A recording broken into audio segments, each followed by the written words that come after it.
Welcome to Satsuma Designs. Thanks so much for joining us, and be sure to subscribe to our channel where we have many sewing tutorials. I want to show you today how to use a tool you may have found in your sewing kit and wondered, what the heck does this do? Well, this is a needle threading tool. And the way it works is that you take this wire diamond shape, insert it into the eye of your needle, which can be very handy for both hand sewing and machine sewing. Once the wire is through the eye, I'll insert my thread, making sure to pull a little tail through, and then remove the threader from the eye.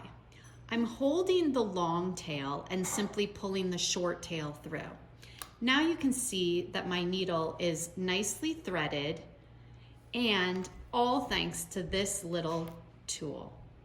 Well, I hope this comes in handy and you join us next time. In the meantime, happy sewing.